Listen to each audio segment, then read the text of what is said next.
This video could be titled, Does Dragon Quest III Live Up to Its Reputation? Cause by golly, Dragon Quest III gets a ton of praise. No, that's underselling it. Dragon Quest III is practically worshipped by old school JRPG fans, and it's been one of the highest rated and beloved games in Japan since its release. Take a look at this reader poll from popular Japanese games magazine Famitsu. It's from 2006, so it's a little outdated, but Dragon Quest III was almost 20 years old by that point and still ranked third among Japanese players' favorite games of all time. Third of all time, that's high praise. This indicates that the game's popularity in Japan upon release has raised it in the eyes of video game enthusiasts even 30 years later. In fact, on a more recent Famitsu poll from 2017, TQ3 moved up to number 2.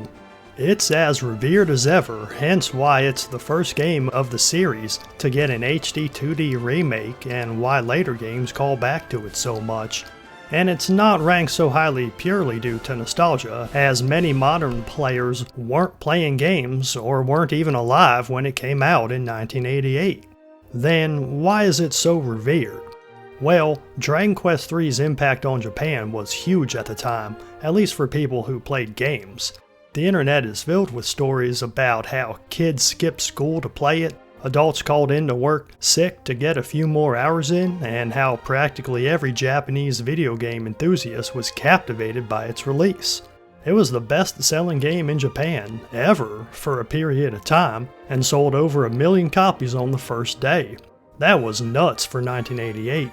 A game selling 1 million copies was considered a success even 20 years later, when the gaming audience was much bigger, so Dragon Quest III's success is practically legendary.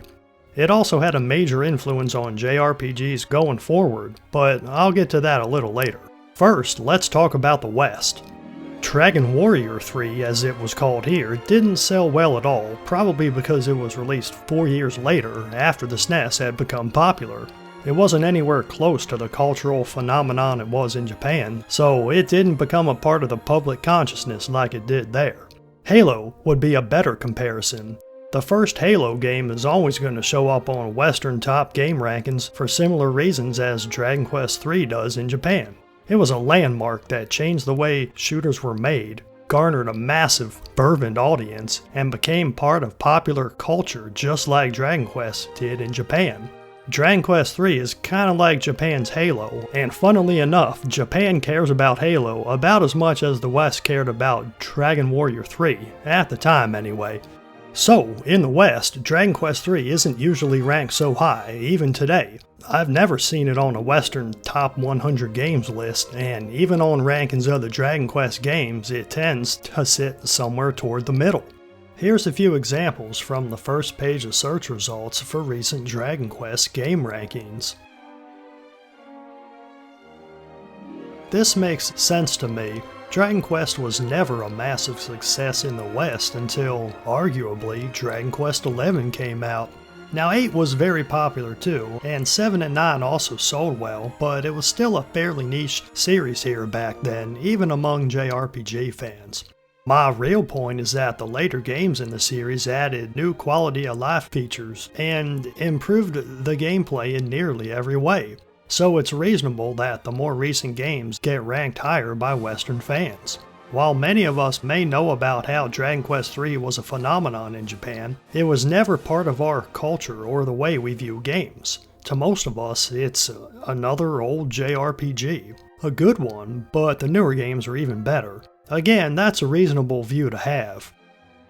It's safe to say Dragon Quest III has a fantastic reputation, much more so in Japan, but it's respected and beloved by Western fans as well. Which finally brings us to the question of whether the game deserves this reputation.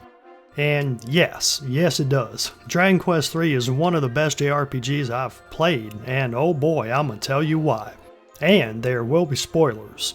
But first, a little more history.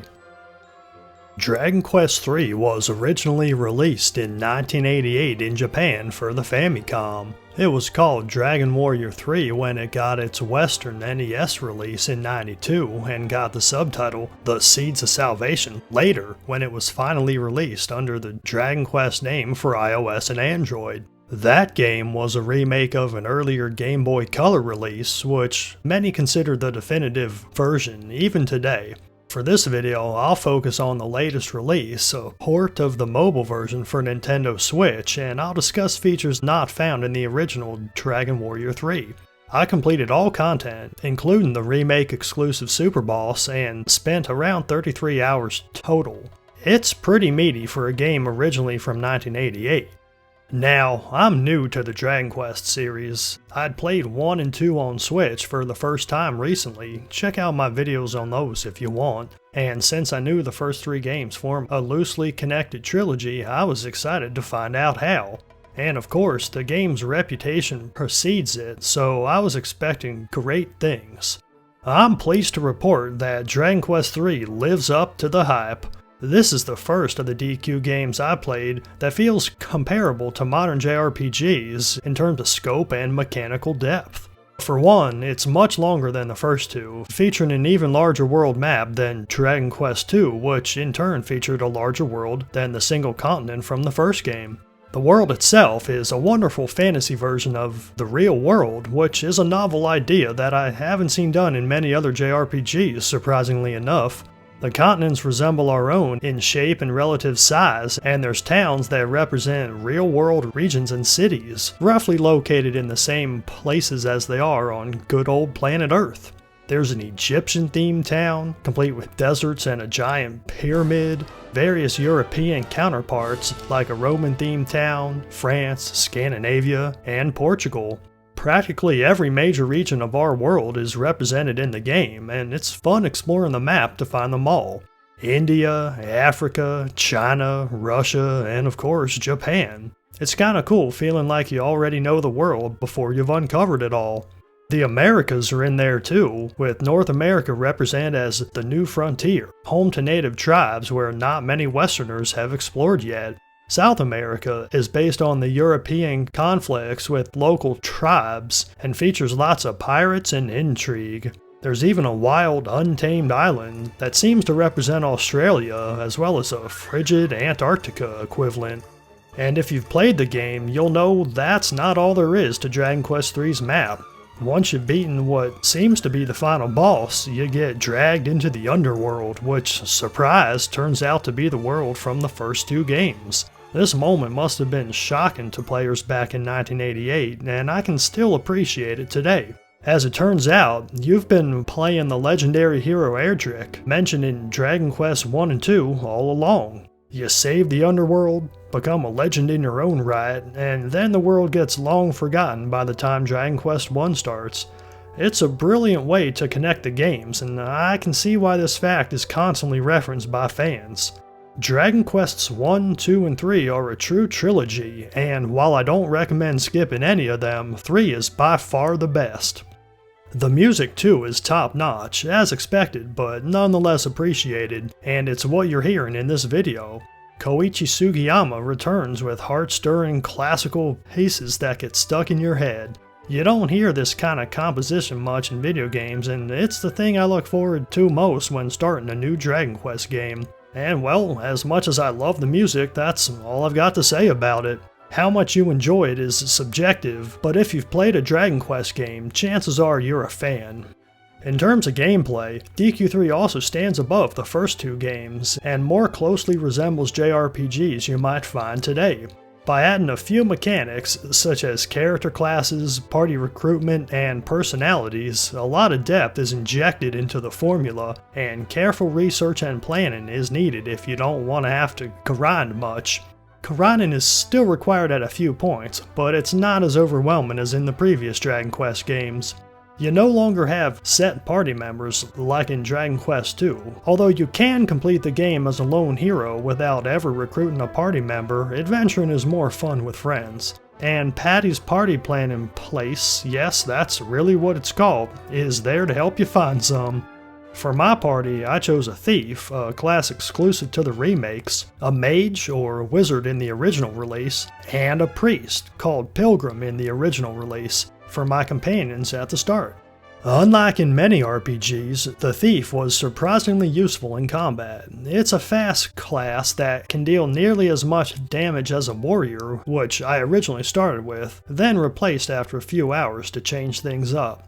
Thieves also have a chance to proc item drops from enemies instead of being directly able to steal. It was nice not having to waste turns on stealing for once in a JRPG.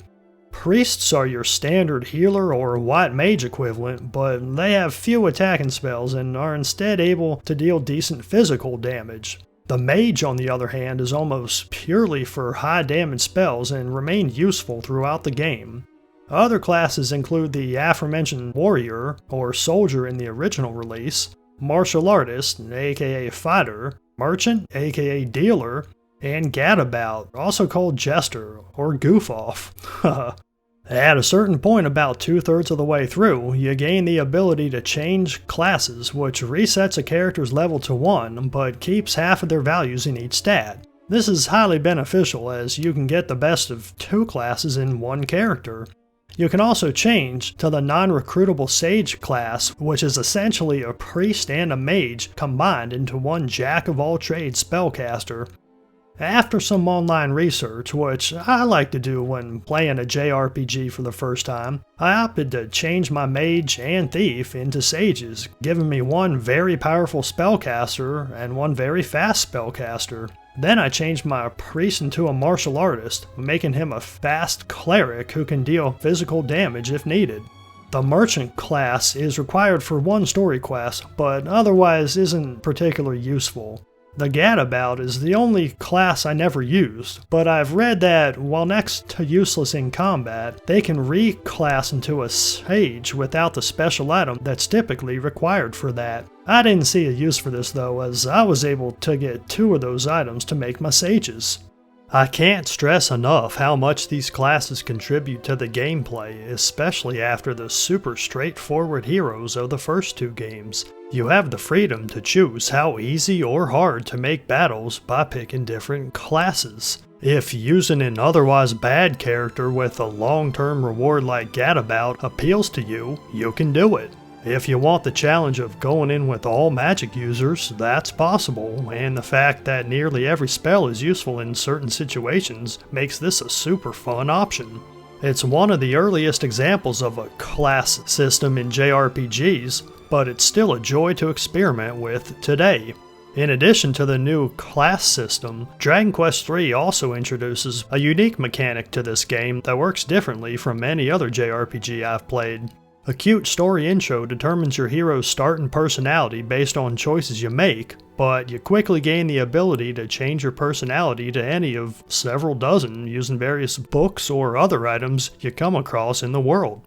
Using a book changes a character's personality permanently, while equipping certain items changes their personality as long as they're equipped, with the trade-off being that they take up the character's accessory equipment slot. Each personality has a unique growth modifier for each of the main stats. For example, some personalities make a character's strength increase at a higher rate as levels are gained, yet hinder their agility, which affects turn order in combat. Optimizing for the best personalities for each class is a ton of fun, and by the end of the game your whole party will have beneficial personalities that boost their best stats, or even all stats. Speaking of which, Dragon Quest III also keeps the series staple of low stat numbers, which I've always appreciated about Dragon Quest compared to other JRPGs. Something about the lower numbers makes each stat game more impactful. The gameplay itself is otherwise standard Dragon Quest, and while it's a ton of fun, I don't have much else to say about it. It's as basic as you can get for a JRPG, but that's by no means bad. It's what players expect and love. There's also the usual cute and funny looking enemies, quirky spell names such as Sizz and Crackle, and charming dialogue. This all helped me form an attachment to my character in Quest and draw me into the experience. Like no other series, I feel like I actually am the hero when playing a Dragon Quest game, unlike in, say, Final Fantasy, where I feel more like a spectator. Dragon Quest pulls off this kind of charm better than any other series I've played. I can see how the contrast to Final Fantasy may draw certain players more toward one or the other. As a fan of both series, I'm glad that the West has gotten more of the recent releases of most Dragon Quest games and I don't have to choose. I can only hope that Square Enix continues to show love to Western Dragon Quest fans in the future. Well, as a new fan of Dragon Quest, I was beyond impressed with the third game, and since I'm playing them in order, I have high hopes for Dragon Quest IV. I might make a video about that one, but that's all I've got for now. Thanks for watching, leave a like for that algorithm, subscribe for more videos on JRPGs, and have a blessed day.